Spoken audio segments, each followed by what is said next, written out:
ಮಕ್ಕಳೇ model question paper 2ರಲ್ಲಿ ಬಂದಂಥ ಒಂದು ಕ್ವಶನ್ ನೋಡಿ ಇಲ್ಲೂ ಅಷ್ಟೇ ವಿದ್ಯುತ್ ಮೋಟಾರ್ 220 ವೋಲ್ಟ್ ಆಕಾರದಿಂದ 10 ಆಂಪಿಯರ್ ವಿದ್ಯುತ್ ಪ್ರವಾಹವನ್ನು ಪಡೆದಿದೆ. ಮೋಟಾರ್ನ ಸಾಮರ್ಥ್ಯ ನೋಡಿ, ಸೂತ್ರ ಬರೆದ ತಕ್ಷಣ P = VI. Model question paper 1ರಲ್ಲೂ ಇದೆ, 2ರಲ್ಲೂ ಇದೆ. P = VI. VI ಬರೆದ ತಕ್ಷಣ ನೋಡಿ ಹೇಗೆ ಮಾರ್ಕ್ಸ್ ಕೊಡ್ತಾರೆ ಅಂತ ಅರ್ಧ ಮಾರ್ಕು. ಇಲ್ಲಿ P ಅನ್ನು ಕಂಡುಹಿಡಿಬೇಕು, ಸಾಮರ್ಥ್ಯವನ್ನು ಕಂಡುಹಿಡಿಬೇಕು. P ಅಂತ ಹೇಳಿದ್ರೆ ಸಾಮರ್ಥ್ಯ, V ಅಂದರೆ 220 × 10 ಕೊಟ್ಟಿದ್ದಾರೆ. ಗುಣಿಸಿದಾಗ ನಮಗೆ 2200 ವ್ಯಾಟ್ ಬರ್ತದೆ. ಅರ್ಥಾದರೆ ಪಿ ಅನ್ನು ವ್ಯಾಟಲ್ಲಿ ತಿಳಿಸಲಾಗುತ್ತೆ, ಅದರದ್ದು ಮಾನ ವ್ಯಾಟ್. ಅದನ್ನು ಯೋಚನೆ ಇಟ್ಕೊಂಡಿರಬೇಕು. ಅರ್ಥ ಆಯ್ತಲ್ವ?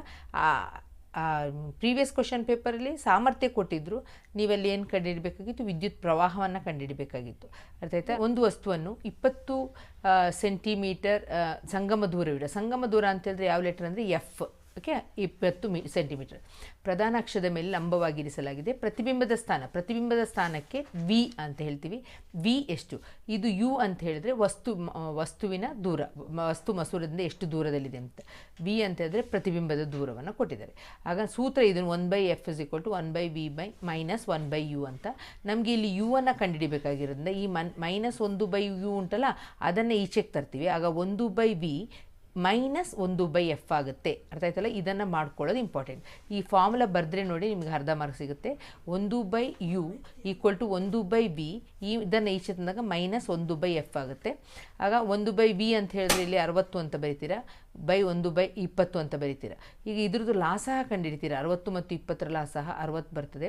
61 ಆಗ 1 ಅಂತ ಬರ್ತೀರಾ, -23 3 1 3. 1ರಿಂದ 3 ಕಳೆದ್ರೆ ನಿಮಗೆ -2/60. ಸುಲಭ ರೂಪಕ್ಕೆ ತಂದಾಗ ನಿಮಗೆ ಏನಾಗುತ್ತೆ? 1/U = -1/30 ಆಗುತ್ತೆ. ನನಗೆ ಯು ವಸ್ತು ಎಷ್ಟು ದೂರದಲ್ಲಿದೆ ಅಂತ ಹೇಳಿದಾಗ -30 ಸೆಂಟಿಮೀಟರ್. ವಸ್ತು ಎಷ್ಟು ದೂರದಲ್ಲಿದೆ? 30 ಸೆಂಟಿಮೀಟರ್ ದೂರದಲ್ಲಿ ಇರಿಸಬೇಕು ಅಂತ ಉತ್ತರ ಸಿಗುತ್ತೆ. ಇದನ್ನು ಬರೆದು ಇಲ್ಲಿ ಬರೆದು ಇದನ್ನು 1 ಮಾರ್ಕ್. ನೋಡಿ ಹೇಗೆ ಮಾರ್ಕ್ಸ್ ಡಿವೈಡ್ ಆಗಿದೆ ಅಂತ. ಇದು ನಮ್ಮ ವೆಬ್ಸೈಟಿಂದನೇ ಬಿಟ್ಟಿರುವಂತಹ ಆನ್ಸರ್ ಶೀಟು. ಅದೇ ಥರ ನಿಮಗೆ ಮಾರ್ಕ್ಸ್ ಅಲಾಟ್ಮೆಂಟ್ ಆಗುತ್ತೆ ಮಕ್ಕಳೇ. ನೆಕ್ಸ್ಟ್ ಕ್ವಶನ್, ಒಂದು ಮಸೂರದ ವಸ್ತು ದೂರ ಮತ್ತು ಪ್ರತಿಬಿಂಬದ ದೂರಗಳು. ನೋಡಿ ಮಕ್ಕಳೇ, ಮೈನಸ್ ಅಂತ ಬಂತು ಅಂತ ಹೇಳಿದ ತಕ್ಷಣ ಇಲ್ಲಿ ಮೈನಸ್ ಬಂತು ಅಂತ ಹೇಳಿದಾಗ ಮಸೂರದ ವಿಧ ಯಾವಾಗಲೂ ನಿಮ್ನ ಮಸೂರ ಆಗಿರ್ತದೆ. ಪ್ರತಿಬಿಂಬದ ಸ್ವಭಾವ ಯಾವಾಗಲೂ ಅದು ಸೇಮ್. ನಿಮ್ನ ಮಸೂರ ಅಂತ ಬಂದರೆ ಮಿಥ್ಯ ಮತ್ತು ನೇರ ಪ್ರತಿಬಿಂಬದ ಸ್ವಭಾವವನ್ನು ಬರಿತೀರ. ಇದು ಮಾಡೆಲ್ ಕ್ವಶನ್ ಪೇಪರ್ 2ರಲ್ಲಿ ಬಂದಂತಹ ಕ್ವಶನ್ಸ್.